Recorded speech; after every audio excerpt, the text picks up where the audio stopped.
Hi, I'm John Green. Welcome to my Mark! The fireplace isn't working. Oh, it must be because today's video is about Jane Austen, and she does not abide fake fireplaces. Real fireplaces only. Right, but about Jane Austen. Did you know that Jane Austen, in addition to being a novelist, tried her hand at playwriting? According to noted Austen scholar David Selwyn, she once attempted to adapt a book into a play.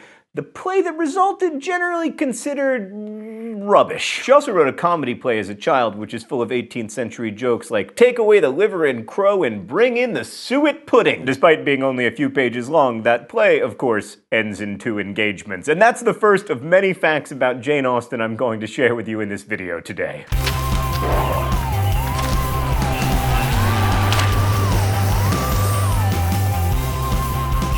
Austen was born in 1775, and she had a particularly tough life when it came to her health. She actually almost died of typhus when she was a child, and she ended up dying of an illness at 41, which we'll get to later, but first let's talk about her life. Her formal education ended at the young age of 10. She once described herself as a woman who, quote, knows only her mother tongue and has read little in that. I think I may boast myself to be, with all possible vanity, the most unlearned and uninformed female who ever dared to be an authoress. Her first story was a satire of fairy tale romance called Love and Friendship, which was spelled F-R-E-I-N-D. She wrote it when she was 14. But she wasn't just humble and a prodigy, she was also a genius. She began work on the novels Northanger Abbey and Sense and Sensibility and Pride and Prejudice, all by the time she was 23. But she didn't actually get published until she was 35. Her first novel to be published was Sense and Sensibility, and she went on to publish 5 more. But all the publishing that happened during her lifetime was anonymous. On the original Sense and Sensibility, it just said, by a lady. And Pride and Prejudice was just described as, by the author of Sense and Sensibility. Only her family knew it was Austen. In fact, she was very secretive about her writing. Her nephew once wrote, she was careful that her occupation should not be suspected by the servants or visitors or any persons beyond her only family party. She wrote upon small sheets of paper which could easily be put away or covered with a piece of blotting paper. Austen sold the rights to Pride and Prejudice for just £110. She asked for £150, but accepted the publisher's offer of just £110.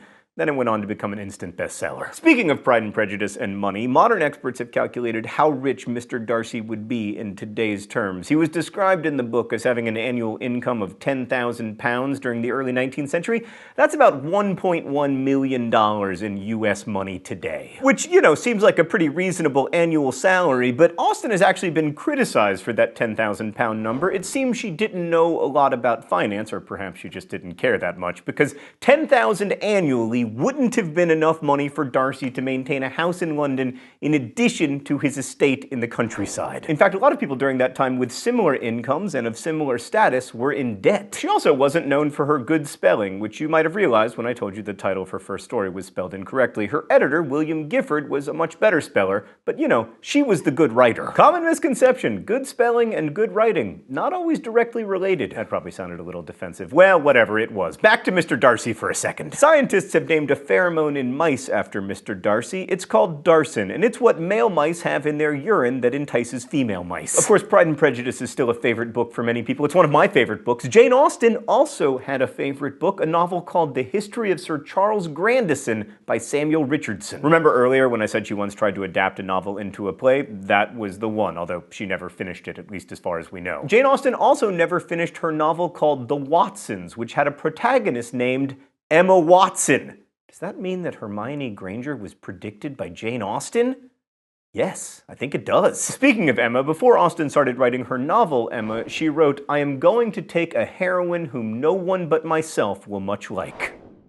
Turns out they did all right. In 2013, a man named Michael Che made waves with his book Jane Austen, Game Theorist. In it, he argued that Jane Austen was the original game theorist. That's a more modern term, by the way. It refers to like experts in the subjects of human interaction, human choices. He argued that in all of Austen's novels, she, quote, explored the core ideas of game theory. Which is true, I guess. She also explored a bunch of other core ideas, though. You may have heard of a man named Tom Lefroy who was in Jane Austen's life. Their relationship is constantly being debated. They definitely knew each other and had a flirtation for a while, but anything beyond that is a mystery. That said, many historians do view Tom as a source of inspiration for her novels. Jane Austen was, however, once engaged for a day to a different man, Harris Biggs Wither. He's my favorite character from all of history, Harris Biggs Wither, the man who was engaged to Jane Austen for a day. He's like that dude that Britney Spears married in Vegas. Anyway, after getting engaged, she slept on it for one night and then rejected him the next day. She never married. Not everyone's a huge Jane Austen fan, of course. Like Mark Twain once wrote, "I often want to criticize Jane Austen, but her books madden me so that I can't conceal my frenzy from the reader, and therefore I have to stop every time I begin. Every time I read Pride and Prejudice, I want to dig her up and beat her over the skull with her own shin bone." Wow. That seems unnecessary. Slightly off topic, but Mark Twain is just a terrible judge of quality literature, including his own. He believed that Huck Finn was not his best book. He thought his best book was this terrible book he wrote about Joan of Arc. Charlotte Bronte wasn't a fan either. She once wrote, "Jane Austen was a complete and most sensible lady, but a very incomplete and rather insensible, not senseless, woman." I don't get that joke. Maybe it's a 19th century thing. I bet in the 19th century that was a hardcore diss, but I don't get it. Austen's last words were nothing but death. They were a response to her attendant, Cassandra, who had asked if Jane needed anything. There's an ongoing debate about exactly how Austen died. It's believed she had Addison's disease, but it's also been noted that Austen's letters don't exactly reference symptoms of Addison's. It may have been lymphoma or tuberculosis, we'll never know. She had a really interesting will, too. It only included 3 people: Cassandra, her brother Henry, and a woman named Madame Bigion. She was the secretary of Henry's wife, who'd already died. No one really knows how she made the list, but many of Austen's family members were left out of the will, including her other siblings. I'm leaving my entire estate to that guy Britney Spears married for a day. In 2007, an author named David Lassman published an article in Jane Austen's Regency World magazine in which he described having sent Austen chapters to various publishers with a few changes.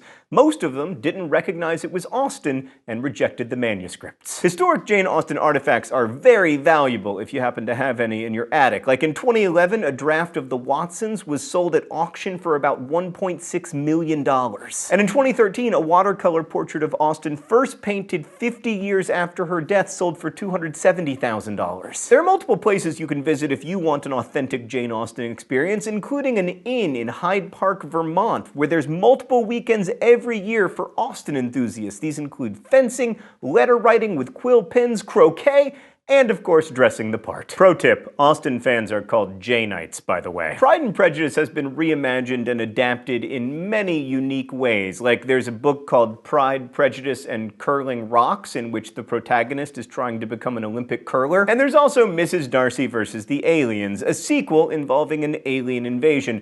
And Fitzwilliam Darcy Rockstar, in which Darcy is, you guessed it, a rock star. And finally, I return to my underheated salon to tell you about a couple of modern movies that you might not know were based on Jane Austen novels. Like the 1995 film Clueless, which is based on Emma, or Bridget Jones's Diary, a take on Pride and Prejudice. Twilight was heavily based on Pride and Prejudice too, and when Pride and Prejudice was given a Twilight-inspired cover, book sales skyrocketed. Thanks for watching Mental Floss video, which is made with the help of all of these nice people. Let me know what your favorite Jane Austen novel is in comments, or your favorite adaptation, or if you feel about Austen in the way that Mark Twain did. You're wrong, by the way. Anyway, as we say in my hometown, don't forget to be awesome.